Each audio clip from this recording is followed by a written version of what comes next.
Hello guys, Jaden அன்னைக்கு bus ஸ்டாப்பில் விடும்போது தான் ஜேடன் சொன்னான், அம்மா அன்றைக்கி ஸ்விம்மிங் கிளாஸ் வந்துருந்து கடகடன்னு ஓடி போய் ஸ்விம்மிங் ட்ரெஸ் எல்லாம் எடுத்து கொண்டு வந்து கொடுத்தாச்சு. விட்டுட்டு வந்து பிரேக்ஃபாஸ்ட் சாப்பிட்டு இருந்தாச்சு. சீனி கிழங்கும் காஃபியும் வச்சு பிரேக்ஃபாஸ்ட் சாப்பிட்டுட்டு இனி கிளாஸுக்கு போகிறதுக்கு முன்னாடி நூல் வாங்கிட்டு போயிடுவோன்ட்டு ஒரு பாட்டி கடைக்கு போனேன். அங்கே அப்படி அழகாக செடியெலாம் வச்சு வளர்த்துருந்தாங்க. அதில் ஒரு குட்டி வாழை மரம் குளத்தலேருந்து அது எனக்கு பார்க்க வித்தியாசமாக இருந்து அங்கே நூல் வாங்கிட்டு கிளாஸுக்கு போயாச்சு. கிளாஸ் முடிச்சுட்டு வீட்டுக்கு வரும்போது கடுமையான பசி. சாப்பிட்டு முடிச்சுட்டு அந்தோனியார் கோயில் போவோம், இன்றைக்கி செவ்வாய்க்கிழமைல அப்படின்னு சொல்லிட்டு அந்தோனியார் கோயில் போனேன். அங்கே ஒரு அம்மி இருந்து, எதுக்குன்னு கேட்டால் அந்த வேப்பிலையை அரைச்சி சாப்பிடுவாங்களாம்.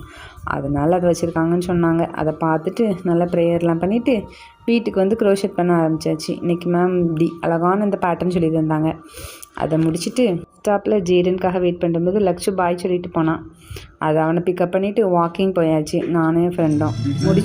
முடிச்சு வரும்போது அங்கே கெபியில் டெக்கரேஷன் பண்ணி வச்சுருந்தாங்க, ஆசீர்வாதம் இருக்கும்னு சொல்லி அதையும் பார்த்துட்டு வீட்டுக்கு வந்தேன். ஜேடன் வந்து பசில்ஸ் பண்ணான். பசில் பண்ணிக்கிட்டே இன்றைக்கி ஸ்கூலில் நடந்துன்னு பேசிக்கிட்டு நாங்கள் அப்படியே இன்றைக்கி டே முடிச்சாச்சு. பாய்.